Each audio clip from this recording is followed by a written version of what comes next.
हमारे यहाँ अक्सर एक दूसरे को मशवरा दिया जाता है कि सब्र से काम लो, सब्र करो, सब्र से रहा करो। और दूसरा जो बड़ा मशवरा दिया जाता है वो कहते हैं कि एक दूसरे की कदर करो। जो गैरतमंद बंदा है वो अपने मातहत या अपने साथ लगे हुए, बेशक उसकी औलाद है, बहन भाई हैं या कोई भी, वो अपने साथ जुड़े हुए हर शख्स को यही मशवरा देता है कि सब्र से जीना सीखो और दूसरों की कदर करो। लेकिन क्या सवाल है, क्या चीज ऐसी है कि ना तो लोग सब्र की तरफ जाते हैं और ना कदर करते हैं? ऐसा क्या है? मैं समझता हूं सब्र और कदर ये दो लफ्ज हैं। एक सब्र करना और दूसरा किसी की कदर करना। किसी को कदर की निगाह से देखना, किसी को कदर यानी इज्जत देना, ये हर बंदे के बस की बात नहीं है। ये मेरा ख्याल है, हो सकता है गलत हो। क्योंकि सब्र भी वो शख्स करता है जो आला जर्फ हो, और कदर भी वो शख्स करता है जो आला जर है। ये लाजम है। सबर और कदर आम आदमी के बस की बात नहीं होती।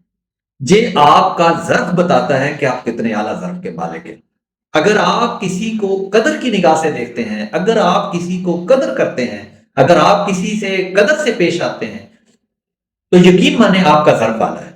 और इसी तरह अगर आप सब्र का से काम करते हैं, सब्र का मुजाहरा करते हैं, हर काम के अंदर आप सब्र से रहना पसंद करते हैं, तो यकीन माने मैं समझता हूं कि आपका अहम चीज आपके अंदर आला जरफी है। इंसान के अंदर जितनी ज्यादा आला जरफी होगी, वो इंसान उतना ही ज्यादा सब्र करने वाला होगा। उतना ही ज्यादा, जितना ज्यादा इंसान आला जरफ होगा, वो उतनी ही ज्यादा दूसरों की कदर करने वाला मैंने देखा है। मैंने अपनी जिंदगी के अंदर ये तजर्बात करके देखे हैं कि कौन कदर करता है। जी हाँ, कदर वो शख्स करता है दूसरों की कदर। अपनी कदर तो हर बंदा चाहता है कि मेरी को कदर करे। मजा तब है जब वो दूसरों की कदर करना सीखता है। मजा तब है जब वो दूसरों को कदर की निगाह से देखना चाहे। मजा तब है जब वो अपने से कमजोर लोगों को भी कदर की निगाह से देखता है। ये तब होता है जब वो आला जर्फ बनता है।